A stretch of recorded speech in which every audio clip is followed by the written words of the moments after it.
Perspective, sponsored by Ada Animal Hospital. Heat stroke, it's a very real issue during the summer months, especially for our furry family members. And here to ensure our pets are safe during the blazing weather is Dr. Jenny Norman and Rocco, our studio mascot, we so lovingly call him. Hello, Dr. Norman. How are you? I'm great. It's good to see you. You too. All right, so I can smell that Rocco's been eating his peanut butter Yes. conch over there. Yes, so we're going to talk about some of the things we can do to keep our pets cool because, yes, summer's coming up.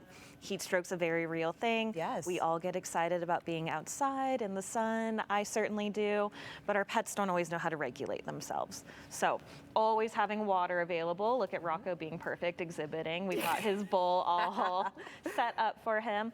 But having something you can take with you, that's a collapsible bowl. You can get those at any pet store. Just always having that available so that they're able to have that. So if you're going out on a hike with your pet, and I know you bring your water bottle, right? Yeah, exactly. Yeah. So think of your pet as well, too. They need one too, and not all of them are going to be accustomed to drinking out of a water bottle. They're used to a bowl. So making sure that you're providing for them. Question for you, while you're hiking, is it okay to allow your pet to drink out of natural streams, or is that something you should be a little careful of? I'd be a little careful of that. There's some parasites that can spread in the streams, just like with us, so just being cautious of it. Okay, so bring a source if you can. Exactly. Love it. Okay, what do you have down here? This is not a beach blanket, is it? No, this is not. So another thing, provide water, shade, but other things you can do if you're just hanging outside is have a designated cooling area. Okay. There are special cooling mats you can buy. Oh, cool. This, though, I wanted to demonstrate is a little fun at-home project you can do.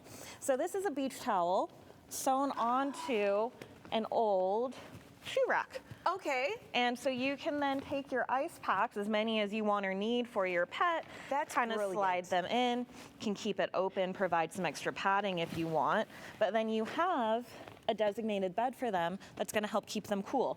So they have a soft spot, they can lay, relax, but it's going to help keep them cool as well. Dr. Norman, I have never seen that. That is brilliant. I'm doing that for my Boston Such Terrier. an easy thing to do, especially the smush-faced dogs. Yes, it's great for them. It's great for them. And let's talk about the difference in breeds when it comes to heat, because some tolerate it better than others, right? Exactly. And so just be aware of your animal's limitations. Rocco, I do not take him hiking with me. It doesn't matter how much water, cooling, anything I provided. He is not a hiking in the heat dog. And not every dog is. And so being aware of your dog's limitations. Don't bring a pug or a Boston Terrier out into 100-degree heat. Don't bring your lab or pointer unless they've been conditioned with you for that level of exercise. Because they're going to want to go. They want to be happy. They want to explore. They don't regulate. So you just need to be aware of your dog. Okay. And panting. Let's talk about the role of panting when it comes to your dog trying to cool itself. That's how a dog sweats pretty much, right? It's one of the main ways. It's one of the main ways that they regulate their temperature. So if they're doing that, they're trying to regulate their temperature. And again, being aware that, okay, they're starting to excessively pant.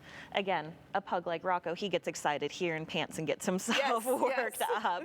So just being in the studio, in this nice conditioned studio, clearly he would not do well. Exactly. So he would not do well outside. Exactly. Okay. And then what are signs of heat stroke in your animal?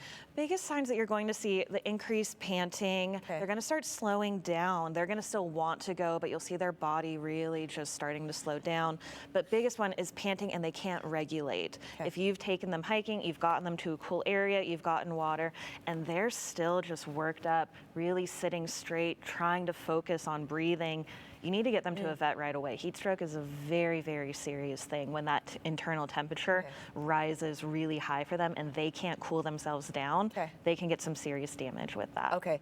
What are the do's and don'ts if your animal is exhibiting heat stroke? Like, how do you balance? How do you maintain them until you can get them to a vet? So best thing to do is try and cool them down. So if you have water, trying to get a damp towel, put it over them to cool them. You don't want to dunk them in ice or anything too drastic and shock them, but you want to gradually bring that down. A damp towel to wrap them to get that coolness into them. Get them in the car, get your AC going, get that kind of conductive air going over them to help cool them down.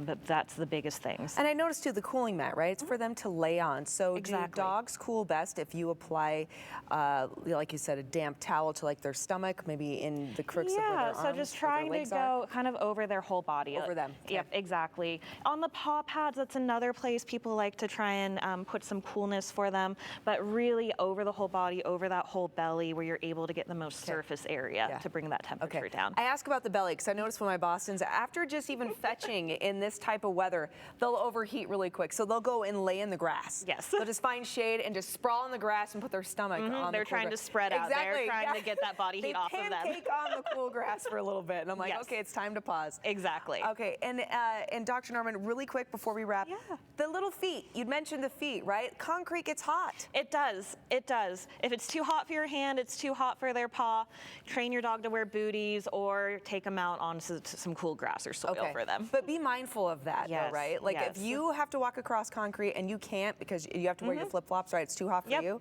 Obviously, it's too hot. It's going to be hot dog. for them. Yes. Exactly. And last but not least, do not put your dog in a car during the summer heat. No, right? Don't even windows cracked. Don't do it. That internal temperature gets way too hot for them. They panic when you leave them. Don't do it. Okay. All right, don't do it. And as mentioned, beware of your pet's limitations, right? Exactly. Know your animal and be kind. Exactly. Love your fur baby. Yep. Bring them with you. They want to be with us, but be aware. Yes, be aware and make sure that you're making the right decisions for your animal. Okay, Dr. Norman, where can people go so they can find you? Our website, idaho-animal.com, has all of our information. That's the best spot. Wonderful. Thank you so much. Thank you. Thank you, Rocco. You're a perfect model as always. Idaho Today will be back right after the break.